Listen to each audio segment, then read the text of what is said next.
आप 15 घंटे भी पढ़ लोगे तब भी आपकी मौत नहीं होगी। जब आपको पता है कि मौत नहीं होनी है तो फिर ढंग से पढ़ो। फिर ये पढ़ने के 2-2 4-4 घंटे के नाटक क्यों करने? पढ़ना है तो पूर्ण मन से पढ़ा जाए और ढंग से पढ़ा जाए। मैं तो कई बार ये बताता हूँ, कोशिश करता हूँ कि बच्चों को रिवीजन करना भी नहीं आता कि रिवीजन कैसे करना है, उसका अभ्यास कैसे करना है। एक चीज पढ़ते हैं आगे पीछे भूल जाते हैं, उसका क्या करना है। ये ऐसी समस्या इसलिए आती है कि हम सच में निरंतर 1 साल 6 महीने 7 महीने पढ़ते नहीं है। ये पढ़ेंगे तो अपने आप ही धीरे धीरे धीरे धीरे धीरे धीरे इन प्रश्नों के जवाब मिलने शुरू हो जाते हैं। तो बहुत बढ़िया मेहनत कीजिए, बहुत अच्छे व्यक्ति बनिए, माता पिता की उम्मीदों पे कायम उतरिए। मैं तो ये कहता हूँ कि जीवन में अगर मान लो नौकरी नहीं भी लगती है ना, तब भी आपका विषय इतना अच्छा होना चाहिए कि आप किसी कोचिंग में भी जाओगे ना पढ़ाने, तब भी आपको लाख रुपए देंगे। सब कहानी किसकी है? सब कहानी है आपके ज्ञान की। पूजा सिर्फ ज्ञान की होती है,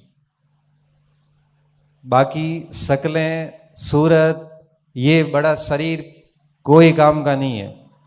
जब तक आपके पास नॉलेज नहीं है तब तक कोई मंच नहीं है। और गवर्नमेंट में हो जाता है तो ठीक है, नहीं तो अगर आपकी कमांड अच्छी है ना, तो आप अपने आप को इतना स्थापित कर सकते हैं कि कोई हिला भी नहीं सकता वहां से। आपको कोई फर्क नहीं पड़ता कि आप किस शहर से आते हैं, गांव से आते हैं। पर कुछ अंदर होना तो चाहिए ना, बिना उसके कुछ भी प्राप्त नहीं होना। तो आपके पास में वो कैलिबर होना चाहिए। वो कब आएगा? जब आप बहुत शिद्दत से पढ़ोगे। और ये पढ़ाई किसी के साथ भेदभाव नहीं करती, व्यक्ति करता है। कि व्यक्ति भेदभाव कर लेता है, कि जाति के आधार पे कर लेता है, कि धर्म के आधार पे कर लेता है, कि रंग के आधार पे कर लेता है, वर्ग के आधार पे कर लेता है। लेकिन शिक्षा एक ऐसा साध्य है जो कभी किसी के साथ भेदभाव नहीं करता। 3 घंटे आप पढ़ोगे, 3 घंटे मैं पढ़ूंगा, बराबर चीजें बात में बैठेगी। इसके ये किसी के साथ भेदभाव नहीं करता। और ये जितना ज्यादा चीजें की जाएगी उतनी ज्यादा पहचान बढ़ती जाती। आप कल्पना भी नहीं कर सकते कि आपको कितना कुछ मिलने वाला है अगर आप पढ़ाई करते हैं।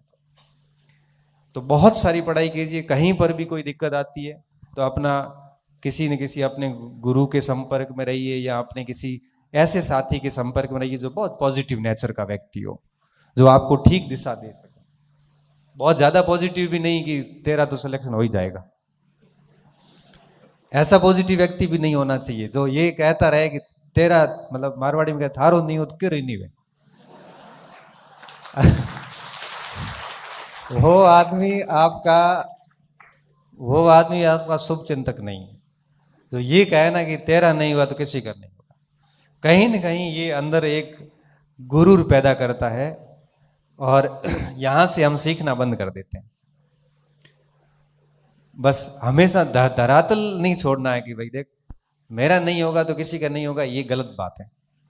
अच्छा, उस व्यक्ति के साथ में भी हमें बहुत अधिक नहीं रहा, थारा तो कहीं नहीं हुए, तेरा नहीं होगा क्यों? थारे में कई होशियार बेटा, 19 सीट है इतिहास में, 19 को तो मैं जानता हूं। ऐसा व्यक्ति भी पास में नहीं रहे, ध्यान रखना।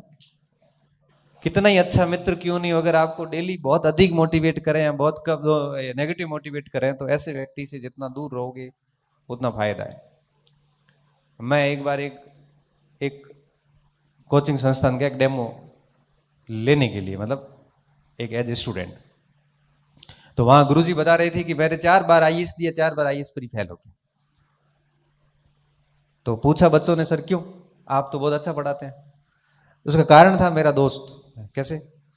वो सुबह और शाम उठते एक ही थारे प्री बेगुन, तेरे प्री नहीं होगी। और सुबह शाम ये सब सुन सुन के मेरे मस्तिष्क में बैठ गया कि मेरी प्री नहीं होगी। मेरे अंदर एक अलग लेवल का भय बैठ गया, और उस भय से मैं बाहर ही नहीं आ पाया। पहले 4 अटेम्प्ट ही मिलते थे आईएएस में, अब 6 किए जनरल के लिए। पहले 4 ही अटेम्प्ट थे, कि मैं 4 ही अटेम्प्ट चले गए, उस भय से बाहर नहीं आया। ऐसे व्यक्ति को भी नहीं रखे जो आपका कॉन्फिडेंस हमेशा आपकी जेब में डलवा दे। ऐसा व्यक्ति भी साथ में हो तो बचें, क्योंकि देखो, परीक्षा हॉल में एक अकेले आप होंगे, आपका पेन होगा, आपका प्रवेश पत्र होगा, और आपका आईडी कार्ड होगा, और आपके सामने आपकी ओएमआर सीट और आपका पेपर होगा, और कोई साथ में नहीं है। ये साथी वगैरह सब गेट के बाहर खड़े रहेंगे, हम तो घर के अंदर बैठे रहेंगे। युद्ध मैदान में वहां जाके हर एक प्रश्न को झेलना आपको अकेले को है। इसलिए इन सहारों से बचें और बढ़िया पढ़ाई करें। साथ में ये भी कहूंगा कि छोटी मोटी सफलता मिलती है तो उसका शोर शराबा भी ना करें। अभी कई बार बीच में होता है कि कोई भी परीक्षा पास हुई, पीएचडी परीक्षा पास हुई, मोटी बधाई दे, अखबार में एक बधाई आई थी ना, बाड़मेर के अंदर इतनी बड़ी बधाई आई। हुआ क्या, तो यूनिवर्सिटी में पीएचडी एडमिशन पर हार्दिक बधाई, उज्जवल भविष्य की शुभकामनाएं। मैंने वो फोटो खींचा।